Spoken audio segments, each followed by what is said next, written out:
What's going on, guys? Normally I'll have some cool cutaways for you, but sadly my Fallout 4 stopped working.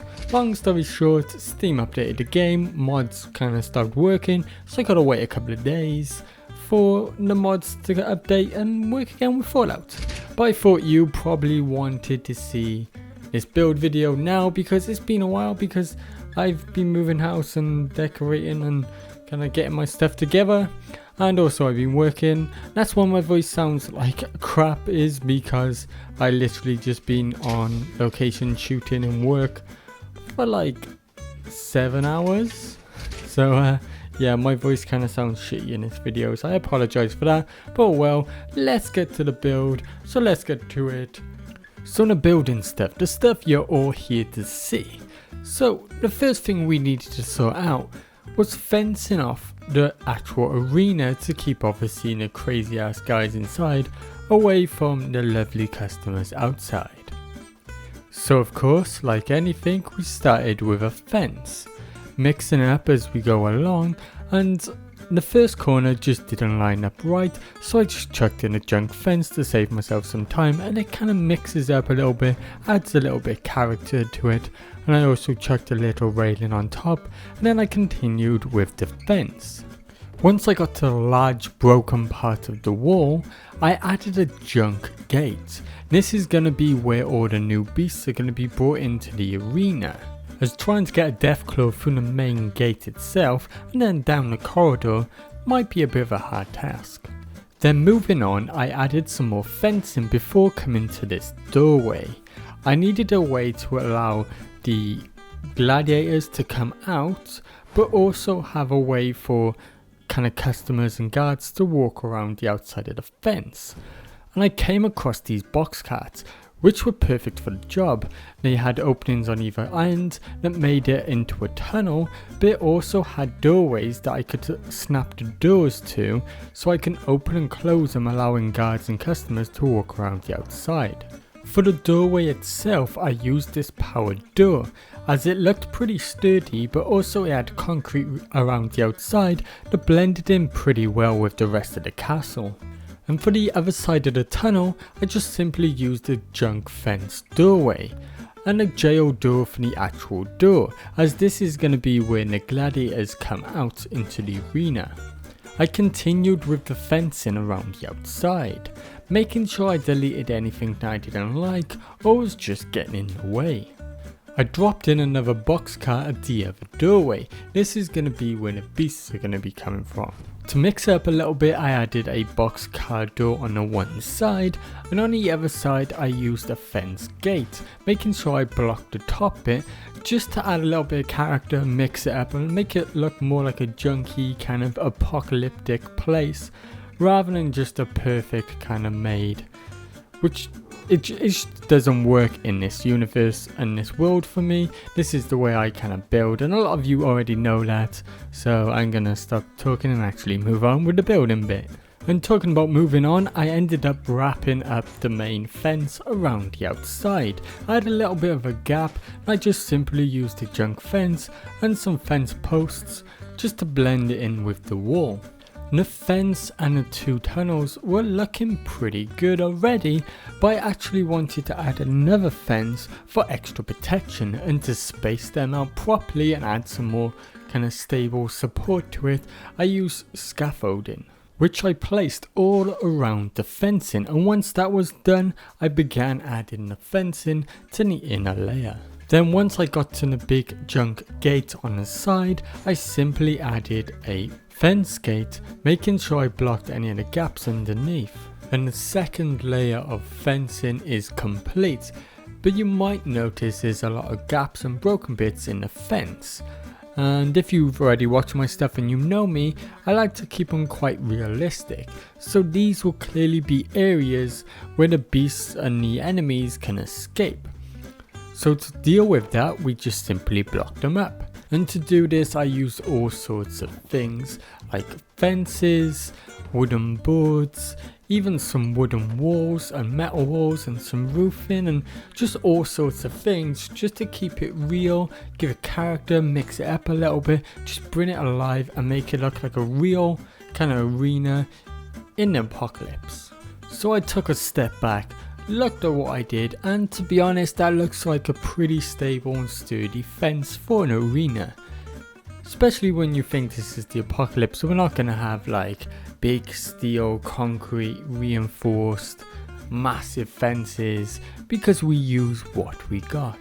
Sticking with the box cars, and to make it look like this settlement basically just salvaged a train, I chucked in with one of the box carts with the legs, like the wooden support things, just above one of the fences. This was going to be like the fancy, I don't even know what they call it. I don't really watch sports, so I'm probably the worst person.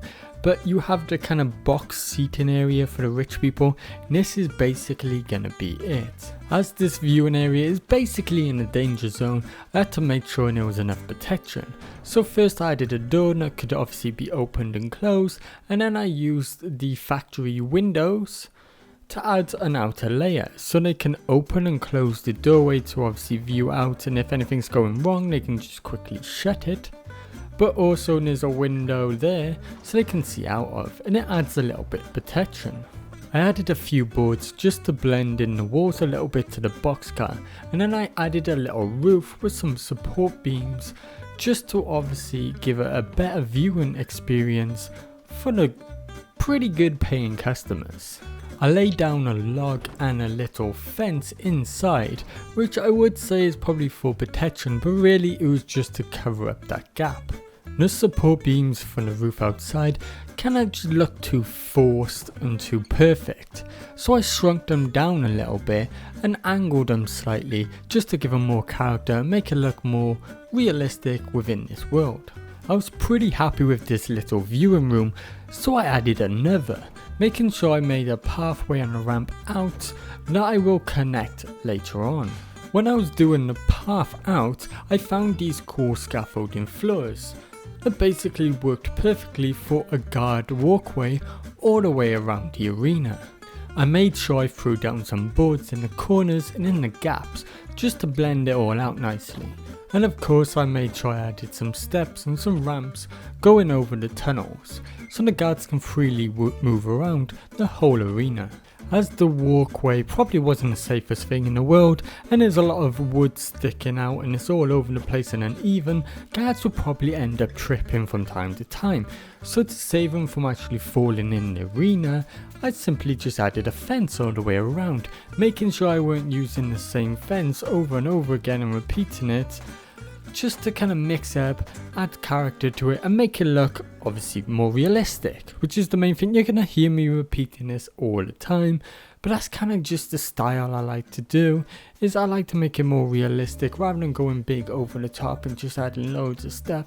I kind of just like to make it realistic, make it work, and just make it fit actually within the game. Once I was finished with the fencing, I jumped back to the box carts. Adding this kind of broken old barn wall, just kind of mix it up, and it kind of adds a little bit of character to it without actually sticking out too much. And then of course I added another roof for this time using the kind of cloth roof. To support this roof and obviously keep it from falling and sagging down, I simply used a simple technique, which is just using wires.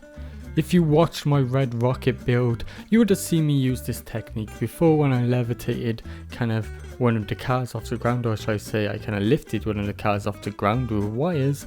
I used the same kind of simple technique here, just using wires as kind of like support cables to hold it up. Instead of using another window again for this one, I simply just used a fence. And of course I added a door again, so if there's any trouble they can simply shut it. At the end of the box cart when they exit and enter, there was a little bit of an open space. So I simply used one of the extended little kind of box carts just to fill it in. I wanted to make a little bit of a doorway on this end of the box carts, so I simply just shrunk down some fences and some half walls and bits and bobs just to kind of fill in and make a doorway. Moving on, I threw down some stairs and then I extended the kind of floor and platform bit. Then I come up with this kind of cool idea by adding support beams to either side of the steps just to kind of mix them up from the other steps and make them look more structurally sound.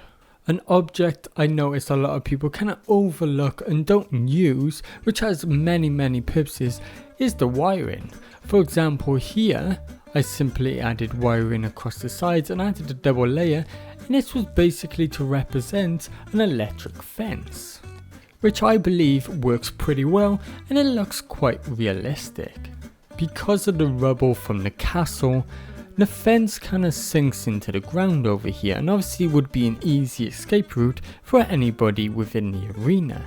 So to solve this problem, I simply added a guard tower, which didn't quite reach the floor. So I simply added another one below it, making sure I connected it with the platform by just simply throwing down some boards. While looking through the objects, I came across this weird roof thing, which I think is called a roof cupola, maybe? I don't know, it's from the barn section anyway. And I thought this would look pretty cool on top of one of the doorways.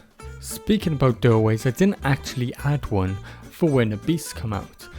And the reason why I didn't show you me placing these doorway down is because I actually remove it later. But with that aside, I simply added some support beams on the sides, a nice little roof, and then I added a few more support beams inside just to kind of pull it all together. The little roof thing on top kind of just didn't blend in too well, so I just threw down some steps on either side.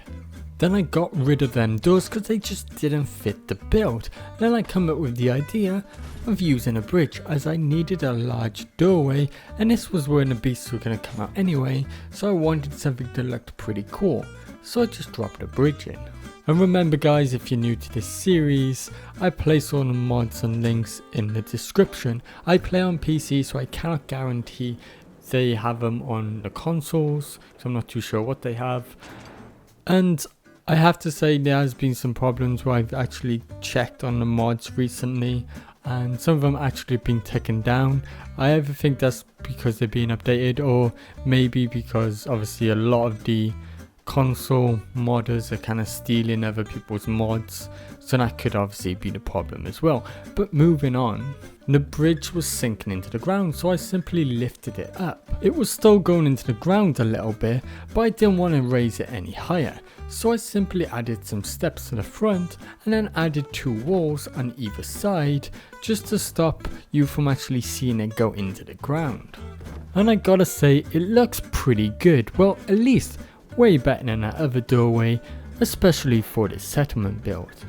I really did like the kind of electric fence, electric wiring idea that I used for the kind of rich booths, so I ended up using it all the way around the actual fence, making sure I blended the little connector things into the poles. And that's it guys, that's the first part of this series for this settlement. We got loads more to build and it's looking pretty good, I have to say, what I've built so far. If you follow me on Instagram or Twitter or Facebook or whatever, you probably already have seen what I've been up to.